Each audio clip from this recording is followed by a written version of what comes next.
प्रश्न 1। हर्षवर्धन का शासनकाल किस सदी में हुआ था? ए 5वीं सदी, बी 6ठी सदी, सी 7वीं सदी, डी 8वीं सदी। उत्तर सी 7वीं सदी। प्रश्न 2। हर्षवर्धन किस वंश से संबंधित थे?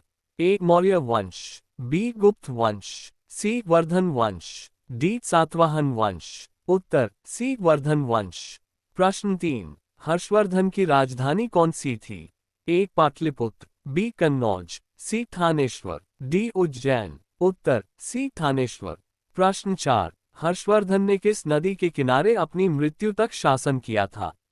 ए यमुना, बी गंगा, सी सतलुज, डी नर्मदा। उत्तर बी गंगा। प्रश्न 5। हर्षवर्धन किसके बाद गद्दी पर बैठे थे? ए उनके पिता, बी उनके भाई राज्यवर्धन, सी उनके चाचा, डी उनके पुत्र। उत्तर बी उनके भाई राज्यवर्धन। प्रश्न 6। हर्षवर्धन के दरबार में कौन सा प्रसिद्ध चीनी यात्री आया था? ए फैक्सियन, बी हवेनसांग, सी इत्सिंग, डी मार्को पोलो। उत्तर बी हवेनसांग। प्रश्न 7। हर्षवर्धन का सबसे प्रसिद्ध युद्ध किसके साथ हुआ था? ए पुलकेशिन द्वितीय, बी समुद्रगुप्त, सी अशोक, डी विक्रमादित्य। उत्तर ए पुलकेशिन द्वितीय। प्रश्न 8। हर्षवर्धन के समय किस भाषा का साहित्यिक विकास हुआ? ए संस्कृत, बी पाली, सी प्राकृत, डी हिंदी। उत्तर ए संस्कृत। प्रश्न 9। हर्षवर्धन के शासनकाल में किस धर्म का प्रभाव अधिक था? ए जैन धर्म, बी बौद्ध धर्म, सी वैदिक धर्म, डी सिख धर्म। उत्तर बी बौद्ध धर्म। प्रश्न 10। हर्षवर्धन की लिखी हुई प्रमुख पुस्तकों में कौन सी शामिल है? ए नागानंद, बी रामचरितमानस, सी अर्थशास्त्र, डी राजतरंगिणी। उत्तर ए नागानंद। प्रश्न 11। हर्षवर्धन ने कितने वर्षों तक शासन किया? ए 25 वर्ष, बी 30 वर्ष, सी 41 वर्ष, डी 45 वर्ष। उत्तर सी 41 वर्ष। प्रश्न 12। हर्षवर्धन का राज्याभिषेक किस वर्ष हुआ था?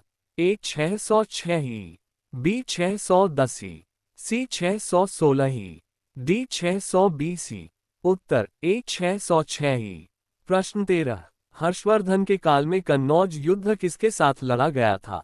ए सातवाहन, बी चालुक्य, सी गुप्त, डी मौर्य। उत्तर बी चालुक्य। प्रश्न 14। हर्षवर्धन किस राजा के साथ नर्मदा नदी पर हार गए थे? ए पुलकेशिन द्वितीय, बी विक्रमादित्य, सी समुद्रगुप्त, डी अशोक। उत्तर ए पुलकेशिन द्वितीय। प्रश्न 15। हर्षवर्धन के समय बौद्ध धर्म का कौन सा संप्रदाय प्रचलित था? ए महायान, बी हीनयान, सी वज्रयान, डी थेरवाद। उत्तर ए महायान। प्रश्न 16। हर्षवर्धन ने किस स्थान पर एक विशाल बौद्ध सम्मेलन का आयोजन किया था? ए प्रयाग, बी थानेश्वर, सी कन्नौज, डी वाराणसी। उत्तर सी कन्नौज। प्रश्न 17। हर्षवर्धन की माता का नाम क्या था? ए यशोमती, बी राजश्री, सी गौतमी, डी धर्मावती। उत्तर ए यशोमती। प्रश्न 18। हर्षवर्धन ने कन्नौज में अपने शासन को किसके बाद स्थापित किया? ए उनके पिता, बी उनके भाई, सी उनके चाचा, डी विक्रमादित्य। उत्तर बी उनके भाई। प्रश्न 19। हर्षवर्धन ने किस नदी के किनारे शांति सभा का आयोजन किया था?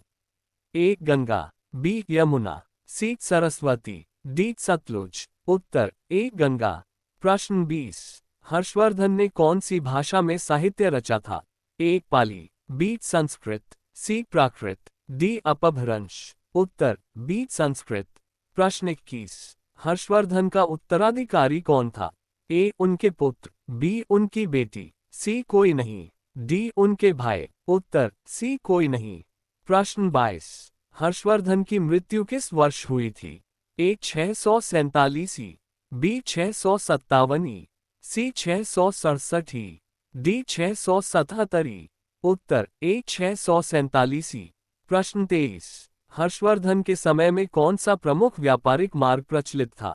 ए सिल्क रूट, बी उत्तरापथ, सी दक्षिणापथ, डी दक्कन मार्ग। उत्तर बी उत्तरापथ।